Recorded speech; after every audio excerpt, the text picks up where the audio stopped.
Bonjour chers élèves, j'espère que vous allez bien.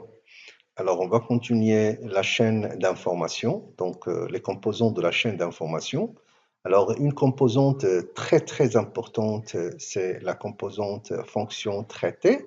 Donc cette fonction-là se trouve dans le cœur du système, puisque c'est grâce à cette fonction-là qu'on va essayer de traiter toutes les informations, hein, et de générer des commandes, des ordres vers la chaîne d'énergie, en passant par la fonction communiquer qui va nous permettre de communiquer ces informations. Bien, alors donc cette fonction traitée-là, on l'appelle fonction traitée, donc c'est tout simplement un ensemble des opérations arithmétiques et logiques, ça c'est l'objectif de la fonction traitée. Grâce à cette fonction traitée, le système, bien sûr, va penser, va réfléchir, va traiter les informations, hein, qui viennent des capteurs, les informations qui viennent des consignes de l'utilisateur pour réaliser une tâche bien déterminée. C'est grâce à cette fonction-là que le système va faire les opérations logiques, hein, d'accord? Alors pour générer bien sûr des ordres ou des commandes qu'on va les passer par l'intermédiaire de la fonction communiquer. Bien, alors cette fonction traitée peut être réalisée soit à l'aide d'un ce qu'on appelle un câblage, un ensemble de fils électriques et un ensemble d'opérateurs logiques.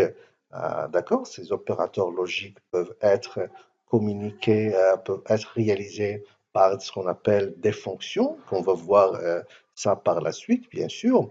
Alors, donc, on parle de la logique câblée. Hein, la logique câblée, c'est tout simplement une stratégie, hein, que la fonction traitée peut réaliser les opérations, hein, logiques en utilisant bien sûr les composants électriques et électroniques et en utilisant les fils électriques, hein, pour réaliser les fonctions désirées ou la résolution du problème. Donc ici, dans ce cas-là de la logique câblée, on utilise cette logique câblée, bien sûr, pour réaliser la fonction traitée. C'est un choix qu'on peut le faire, hein, si bien sûr le système si on utilise un système simple, exemple un démarrage simple d'une machine, un démarrage simple par exemple d'une pompe immergée ou un démarrage simple d'un projecteur de diapositive, hein, on n'a pas besoin de faire une logique autre que la logique câblée. Hein. Donc cette logique câblée, hein, c'est tout simplement un câblage qu'on réalise pour répondre aux exigences de l'utilisateur ou bien pour répondre bien sûr à la fonctionnalité du système. Donc c'est un fonctionnement très simple. Dans ce cas-là, on utilise des composants électroniques qui ne sont pas programmables. Donc la logique câblée, elle est réalisée dans bien sûr la fonction traitée d'une façon non programmable, c'est-à-dire tout simplement en utilisant les câbles électriques et les portes logiques, d'accord, et les relais bien sûr électromagnétiques. Tout ça, bien sûr, pour commander une commande simple d'un système ou d'une machine ou d'un composant. OK? Bien, donc on dit que ce genre de traitement-là, c'est un traitement qui est figé, parce qu'une fois le câblage réalisé, pour changer le fonctionnement du système, il faut changer tout le câblage. D'accord? Donc ça, c'est un inconvénient, bien sûr, mais ça reste bien sûr un choix qui est moins cher, hein, un choix qui est moins cher, surtout pour la commande des machines qui sont simples. Bien. Alors, dans le cas où on a bien sûr un système automatisé très compliqué qui contient plusieurs actionneurs et qui demande bien sûr une fonctionnalité bien déterminée et une fonctionnalité qui est très complexe, bien sûr le câblage ne suffit pas, il va engendrer beaucoup de problèmes. Dans ce cas-là, on va faire le choix de la logique programmée. Bien, alors la logique programmée, c'est toujours un traitement que la fonction traitée va effectuer, mais cette fois-ci en utilisant bien sûr un programme au lieu d'utiliser un câblage. Bien, alors ce traitement-là, bien sûr, il est destiné au système dans lequel, qui demande bien sûr des traitements qui est complexe et qui demande aussi et des systèmes qui sont évolutifs, c'est-à-dire qu'on peut changer chaque fois qu'on veut évoluer le système, le système, on peut agir sur le programme pour l'évoluer. Et dans ce cas-là, on utilise des systèmes, ce qu'on appelle des systèmes programmables. OK? Alors, un exemple de système programmable, par exemple, l'ouvre-portail, qui utilise un automate programmable, un micro-ordinateur, le système micro-ordinateur, c'est un système programmable. On peut changer toutes les fonctionnalités, on peut changer la résolution en agissant sur le programme. Bien, bien. Plusieurs fonctions traitées utilisent donc des systèmes programmables. Exemple dans notre cas ici, le module logique programmable. C'est un système aussi qui utilise de la programmation pour diriger, pour gérer un système automatisé. On peut trouver aussi un automate programmable intégré dans une machine complexe qui peut aussi utiliser, donc traiter les informations d'une façon plus complexe et d'une façon plus évolutive. On peut aussi utiliser un ordinateur, donc soit pour gérer les données, pour gérer l'impression, pour gérer un système automatisé aussi, pourquoi pas, on peut le gérer à partir d'un ordinateur et on peut changer toutes les fonctionnalités, bien sûr, en agissant sur le programme. Donc ici, on dit que le système ou la fonction traitée, c'est une fonction qui utilise une logique programmée. D'accord? Donc la particularité de la logique programmée, c'est qu'il ne va pas vraiment utiliser du câblage, d'où la possibilité de changer la fonctionnalité du système automatisé, de l'évoluer, hein, et aussi de le dépanner en cas de panne. C'est très facile à intervenir. D'accord? Donc maintenant, on va voir la structure ou la décomposition d'une unité de traitement programmable. De quoi elle a besoin? L'unité l'unité l'unité de traitement, c'est la même unité que vous avez vue en informatique dans l'architecture d'un ordinateur. Souvent, l'unité de traitement, c'est le cerveau, si vous voulez, de l'ordinateur. Et c'est grâce à cette unité-là qu'on va pouvoir faire tous les traitements nécessaires et toutes les opérations nécessaires pour réaliser des tâches bien déterminées. Alors, on trouve bien sûr au cœur du système ou de l'unité de traitement programmable le CPU. Donc le CPU, bien sûr, c'est grâce à l'organe intelligent, ce qu'on appelle le microprocesseur, et c'est cet organe-là, intelligent, qui va faire bien sûr le traitement des instructions du programme. Bien sûr, les instructions, ce sont des opérations qu'on va réaliser à l'intérieur du système. Bien sûr, le CPU tout seul n'est pas capable de faire toutes les tâches. Il a besoin de mémoriser des données, de stocker des données, soit d'une façon permanente ou d'une façon, bien sûr, temporaire. Donc, c'est ce qu'on appelle, bien sûr, les mémoires. OK? Donc, les mémoires programmes, et bien sûr, ils vont interagir avec le CPU. Chaque fois que le CPU va stocker une information, il a besoin d'une mémoire. D'accord? Alors, la mémoire, donc le rôle de la mémoire, c'est conserver le programme, l'enregistrer et bien sûr le restituer, c'est-à-dire le- on peut le décharger si on veut l'utiliser pour le fonctionnement. On a besoin aussi des modules d'entrée, ou bien ce qu'on appelle aussi la carte d'entrée, c'est l'interface, ce sont les portes. hein, les portes d'entrée et les portes de sortie. Alors, ce sont des circuits électroniques, tout simplement, qui sont capables, bien sûr, de véhiculer ou de laisser passer, hein, soit de faire sortir des informations pour les interfaces de sortie et pour recevoir des informations pour l'interface d'entrée. Donc, les interfaces d'entrée-sortie, c'est un cours que vous allez voir en première année, en deuxième année, si vous faites bien sûr l'option technique. Bien, alors l'alimentation, hein, l'alimentation, c'est tout simplement le besoin d'électricité, le besoin de s'alimenter. Donc tout système, alors ici c'est un système électronique, électrique, il a besoin de l'énergie électrique, d'où la nécessité de l'alimentation. Donc l'alimentation, c'est tout simplement la source d'énergie, hein, pour les différents modules. Tous ces modules-là, pour qu'ils fonctionnent convenablement, ils ont besoin de l'énergie électrique. Bien, alors maintenant, on va voir quelques exemples de systèmes programmables que la partie commande ou la fonction traitée va utiliser. Alors, on peut trouver ici, par exemple, l'automate programmable industriel.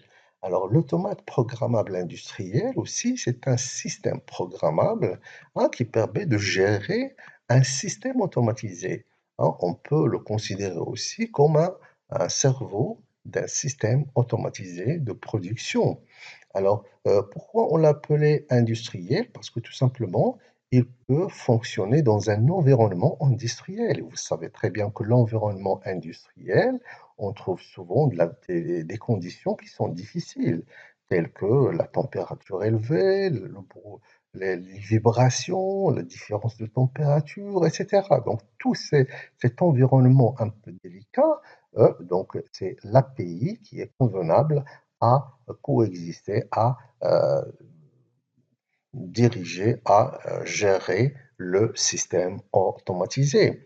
Bien, on peut trouver aussi un microcontrôleur. Un microcontrôleur aussi, c'est un circuit intégré, hein, c'est un circuit complexe qui a aussi le rôle de jouer une commande d'un système programmable, hein, qui fait aussi le traitement automatique d'informations numériques. Bien sûr, il est équipé des interfaces d'entrée et de sortie, comme on avait déjà dit. Ce sont des circuits qui permettent de faire passer un signal électrique vers les actionneurs ou les pré-actionneurs, ou bien de recevoir, comme les interfaces d'entrée, recevoir des informations des capteurs ou des consignes, hein, de l'utilisateur, et bien sûr, il peut faire un calcul, bien sûr, à faible puissance. Ok, donc ça, c'est ce qu'on appelle le microcontrôleur. Alors, pour le microprocesseur aussi, c'est la même chose que le microcontrôleur. Tout simplement ici, le circuit intégré ici, il fonctionne, bien sûr, suivant un programme stocké dans une mémoire, et bien sûr, il utilise des applications à forte puissance de calcul. D'accord? Donc ici, on utilise à faible puissance pour le microcontrôleur, mais pour le microprocesseur, on utilise à forte puissance de calcul, c'est-à-dire un calcul très très délicat, un calcul très très complexe. Seul le microprocesseur peut le faire. Donc ça, ce sont des exemples des matériels qui utilisent bien sûr la logique programmée. Bien, alors maintenant, on va voir un peu euh, cette logique-là qu'on utilise, que ce soit dans la logique câblée qui utilise le câblage pour réaliser une fonction traitée, ou bien dans le cas où, dans la logique programmée, on utilise la programmation, c'est-à-dire des systèmes programmables. Alors, cette logique-là, c'est grâce à cette logique-là, bien sûr, qu'on va réaliser toute la résolution, hein, toute la résolution, que ce soit une résolution arithmétique, c'est-à-dire basée sur le calcul mathématique, ou la résolution logique, c'est-à-dire basée sur les opérateurs logiques. Alors, les opérateurs logiques, comme vous savez très bien, ils se basent sur la raison, hein. La raison, par exemple, une lampe qui est allumée, on va dire logiquement, l'état de cette lampe-là, il vaut 1. Si la lampe, par exemple, est éteinte, on dit logiquement que son état il est égal à 0. D'accord? C'est sur ces états-là et cette logique-là qu'on va utiliser ce qu'on appelle la logique combinatoire. Alors, la logique combinatoire se base sur deux états. Deux états. Et utilise bien sûr ce qu'on appelle la logique aussi binaire. La logique binaire, c'est la logique qui utilise deux états. État 0, c'est-à-dire état physiquement état 0, ça veut dire que si on parle d'une sortie, on dit que la sortie vaut 0 si il n'est pas en fonctionnement, hein, elle est à l'arrêt, et on dit qu'une sortie, elle est à l'état 1, ça veut dire que cette sortie-là, elle est active, elle est fonctionnelle. Ok? Bien. Donc, pour réaliser cette logique combinatoire, on utilise ce qu'on appelle l'algèbre de Boole. Alors, l'algèbre de Boole, c'est un algèbre qui utilise deux variables. Deux variables, la variable 0 ou la variable 1. C'est ce qu'on appelle aussi les états logiques. الحالة المنطقية حالة 0 أو حالة 1. Ok? Et bien sûr, il correspond, comme on l'avait déjà dit, que l'état 0 correspond à un état qui n'est pas fonctionnel, qui est à l'arrêt, et un état 1, c'est un état fonctionnel, c'est un état actif. D'accord? Alors, physiquement, on peut dire que s'il y a une action sur un bouton poussoir, par exemple, je ferme par exemple un bouton poussoir, on dit qu'il est à l'état 1. D'accord? Elle est à l'état 1, logiquement, 1 logique. Ok? Si j'ouvre cet interrupteur, إلا حليت مثلا هذيك الدارة كنقول بأن l'état ديال داك القطيع كندير بأن il est à l'état 0. إلا غلقته كنقول il est à l'état 1. Ça veut dire que cet interrupteur-là peut passer du signal électrique ou du signal en général. Ok, donc on dit que bien sûr deux types de contacts. Donc on parle souvent de contacts normalement ouverts. Alors normalement ouvert, ça veut dire qu'elle est à l'état A. Alors ici on dit que les types de contacts, il est à fermeture, c'est-à-dire une fois on appuie sur la variable, il se met à 1. On le ferme. Donc on l'appelle A, petit a. D'accord? Et il est à l'ouverture, des contacts à ouverture, on dit que c'est un état à barre.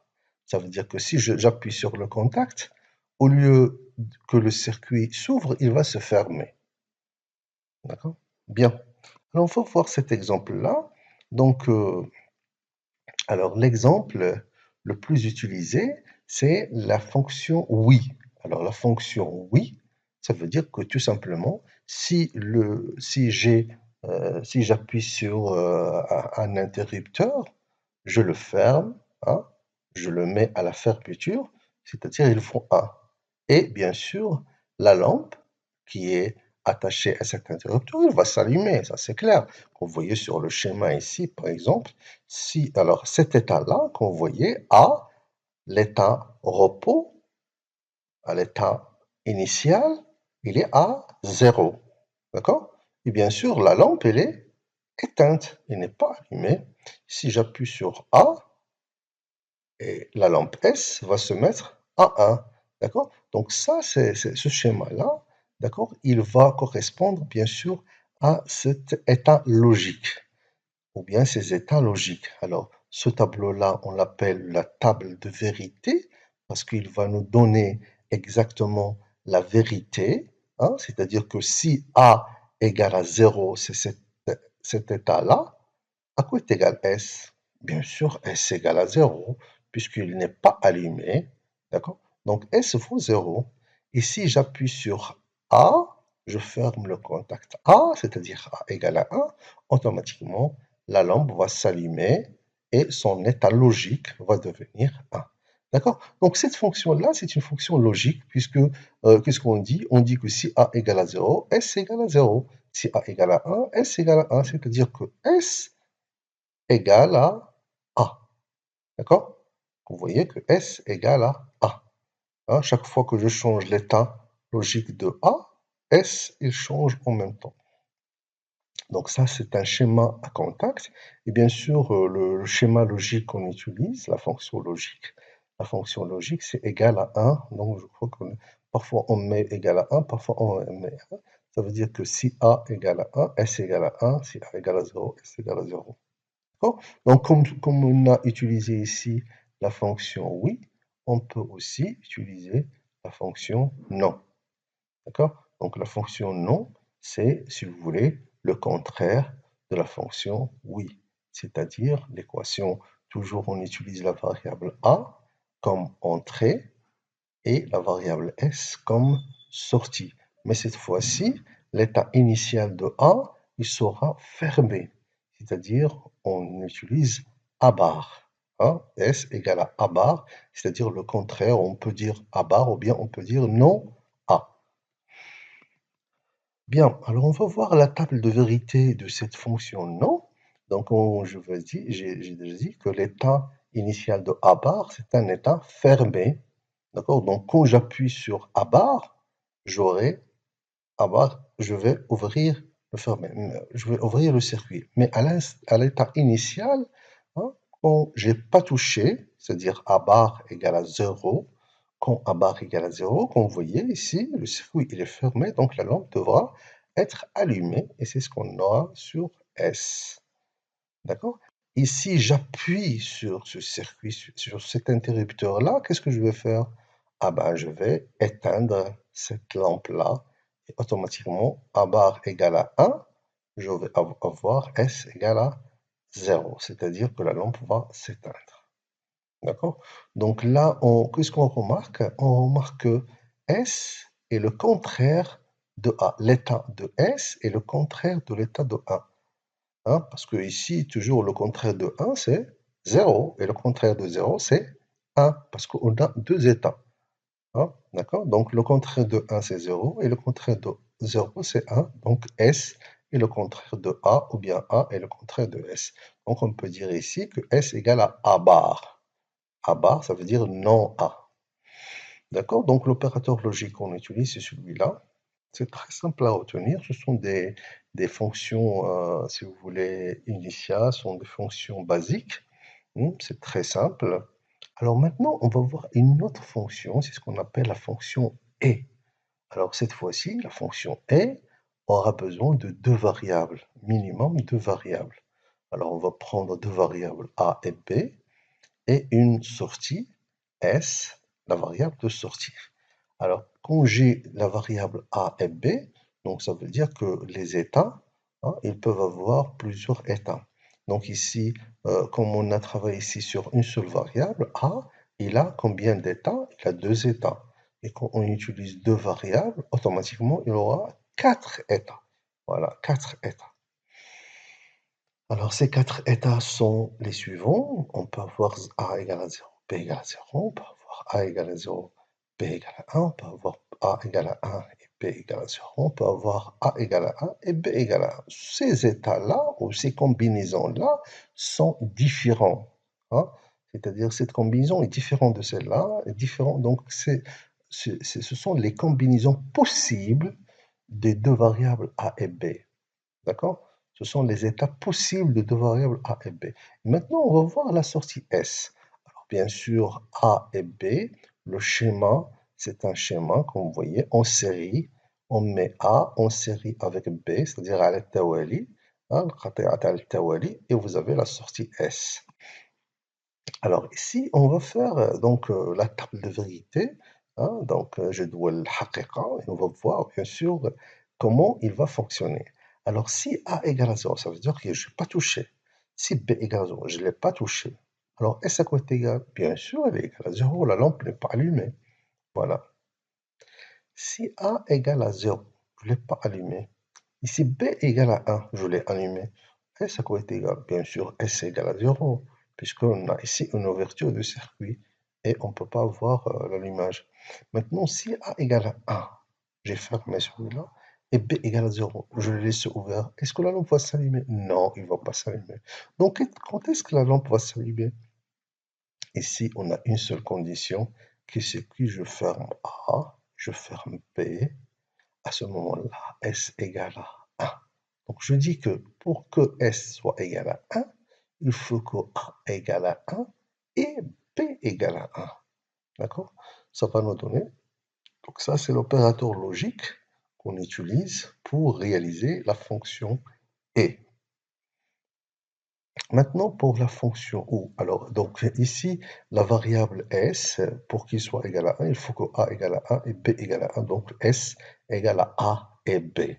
D'accord? Donc ici, si j'ai a égale à 0, automatiquement, quel que soit l'état de b, toujours s égale à 0. Ici, b égale à 0, quel que soit l'état de a, s est toujours égal à 0. On va voir maintenant la fonction ou. Alors, la fonction ou, c'est un choix, donc deux variables a et b, et une sortie s, et on va dire que s égale à a ou b. Et bien sûr, on va faire la vérification, la table de vérité. Donc, comme vous voyez, pour utiliser la table de vérité, on a 4 états à vérifier et bien sûr 4 états de sortie à vérifier. Donc, vous avez le schéma à contact. Donc, vous voyez ici qu'à l'Tawazi, A et B à l'Tawazi, deux interrupteurs. Et vous avez ici une sortie S, une lampe par exemple. Alors, si A égale à 1, vous voyez que la lampe elle va s'allumer puisque le circuit va se fermer, quel que soit B. Donc, alors, si A égale à 0 et B égale à 0, est-ce que la lampe va s'allumer? Non, bien sûr, elle ne va pas s'allumer. Mais quand B égale à 1 et A elle est ouverte, donc si B égale à 1, automatiquement, elle va s'allumer. Donc ici, pour que la lampe s'allume, on doit avoir au moins un contact qui est fermé. Hein, ok? Soit A, soit B. Donc vous voyez que les états, si A égale à 1 et B égale à 1, S égale à 0.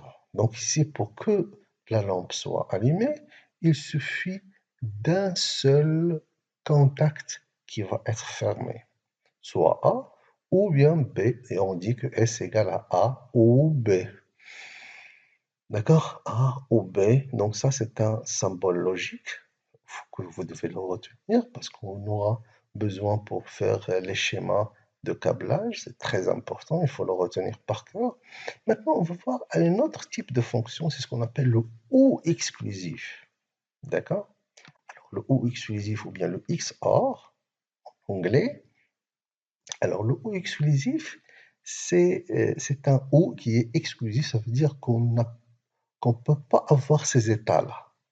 Hein, d'accord? C'est-à-dire qu'ici, on dit que le OU exclusif, exclusivement, on doit avoir soit le contact A égale à 1 ou bien le contact B égale à 0 et pas les deux à la fois. On ne peut pas avoir A égale à 0 ou B égale à 0 ou bien A égale à 1 ou B égale à 1 pour que la lampe s'allume. D'accord? Donc, c'est ça les conditions. La condition de cet O exclusif, il dit que on doit avoir une seule variable qui est fermée, d'accord, pour avoir la lampe allumée et pas les deux. Très bien. Donc, on va voir ici. Donc, toujours A et B de variables, ça veut dire 4 états possibles. أربع الحالات الممكنة. Donc, A égale à 0, B égale à 0. Donc là, c'est la lampe ne va pas s'allumer parce qu'on doit avoir une seule variable qui va être allumée pour que la lampe s'allume. Alors ici, est-ce qu'il y a une variable qui est fermée? Oui, il y a une variable, donc la lampe elle va s'allumer. Ici, est-ce qu'il y a une variable qui est fermée? Oui, il y a une variable qui est fermée, donc la lampe va s'allumer. Ici, est-ce qu'il y a une seule variable? Non, on a deux variables, donc la lampe ne va pas s'allumer. D'accord? Donc pour que la lampe s'allume, on doit avoir exclusivement soit A égale à 1 ou bien B égale à 1 et pas les deux à la fois. D'accord? Donc le schéma à contact, il est comme ceci. Donc vous voyez que si B égale à A égale à 0 et B égale à 1, donc vous voyez qu'on a utilisé deux circuits qui sont en parallèle. D'accord? Quand j'appuie ici, automatiquement, vous aurez la lampe qui va s'allumer. B égale à 1. Quand A égale à 0, B égale à 0, on aura la lampe qui va être éteinte. Et quand j'appuie, donc on doit avoir un seul contact qui est fermé, un et un seul. Donc l'opérateur logique qu'on utilise pour le ou exclusif, on met égal à 1. OK? Donc très bien. Alors maintenant, on va voir la négation des fonctions logiques. Alors la négation, par exemple, de la fonction logique oui, c'est la fonction non. Et on va voir maintenant la négation de la fonction et. Et la négation de la fonction et, c'est non et. Alors on va voir comment il va se manifester. Non et, en anglais, c'est NAND. NAND, c'est l'association de la fonction et la fonction non. On dit que non est. Donc, on va voir deux variables toujours A et B et une sortie S. Et bien sûr, la symbolisation S égale à A fois B, non A et B. Donc, cette barre-là, il va nous donner non. Hein, ça, c'est non A et B. Alors, on va prendre les variables, bien sûr, A et B, les étapes possibles, et on va voir les sorties, et on va voir l'état de sortie, comment on va avoir cet état-là. Donc, A et B, ça donne combien? A et B, ça donne 0. Si A égale à 0 et B égale à 0, S égale à 0. Mais non, non, non A et B égale à 1. D'accord? Alors, A et B, A égale à 0, B égale à 1, S à côté égale à 0. Donc, non, non A et B, ça donne 1. A et B ici égale à 0. Donc, non A et B, ça donne 1. A et B ici égale à 1. Donc, non A et B égale à 0. OK? Donc, le schéma à contact, c'est celui suivant. Vous voyez que l'état initial, c'est A égale à 0 et B égale à 0. Comme vous voyez ici, le complément, c'est 1, et ainsi de suite. Donc, je vous laisse faire cette analyse-là. Et vous avez le symbole, c'est le même que la fonction est. Seul ici, on ajoute un trait comme ceci pour dire qu'il s'agit de la fonction non est. Donc, comme on avait dit non et, on peut avoir aussi non ou.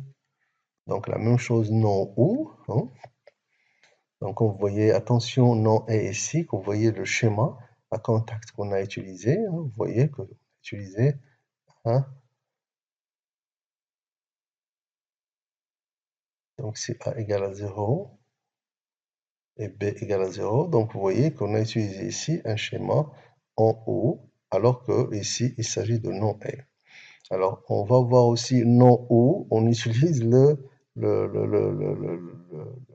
fonction, bon, l'agent série, bien sûr, des noms A et non B. Alors, ici, la même chose, deux variables, A et B, les quatre étapes possibles, et on va voir A ou B, donc 0 ou 0, ça donne 0. Le complément, hein, on dit le complément, ou bien non, ça c'est le complément. Le complément de ou, c'est 1. 0 ou B, 0 ou 1, ça donne 1. Le complément de 1, c'est 0. 1 ou 0, c'est 1. Le complément de 1, c'est 0. Et 1 ou 1, c'est 1. Et le complément de 1, c'est 0. Voilà. Et ça donne bien sûr S égale à A ou B, le tout bar. D'accord? Alors maintenant, on va voir un autre c'est ce qu'on appelle le logigramme, d'accord? Alors le logigramme, c'est un schéma, ou bien une représentation graphique d'une équation logique. On va voir ici, par exemple, cette équation logique. Ici, par exemple, c'est un logigramme. Celui-là, c'est un logigramme de deux variables A et B, bien c'est un logigramme de la fonction non ou, d'accord? A ou B, non, d'accord? Et on va voir un logigramme en général utilisant bien sûr les fonctions logiques, ou bien les opérateurs logiques. Donc voilà. Donc par exemple le logigramme ici, c'est A bar, donc ici ce A bar, ici B et C, donc A bar, B et C, ici la fonction ou, donc S égale à A bar ou B et C. OK? Donc, il faut maintenant savoir comment utiliser le logigramme. Donc, on dit que le logigramme, bien sûr, il réalise à partir d'opérateurs logiques, les opérateurs que vous avez vus jusqu'à maintenant, la représentation graphique d'une équation logique, d'une équation, quelle que soit l'équation logique, hein, qui peut contenir une variable, deux variables ou plusieurs variables. Et on va le mettre sous cette forme-là, d'accord? Donc, on met ici les variables d'entrée, et ici, on va voir la sortie, et ici, on va voir toutes les combinaisons possibles utilisant bien sûr les opérateurs logiques. Ici, par exemple, on a utilisé quel opérateur logique? Oui, c'est l'opérateur non, parce qu'ici, on aura à bar. Ici, quel opérateur? Oui, c'est et. Ici, l'opérateur logique, c'est ou. Donc, à bar. Voilà, à bar ici. Et ici, vous avez B et C. J'aurai B et C. Et bien sûr, la sortie, c'est une sommation à bar ou B et C. D'accord? Donc, voilà pour ce cours-là. Donc, essayez de faire quelques exercices concernant le logigramme. Je vais vous en donner. Et merci pour votre attention.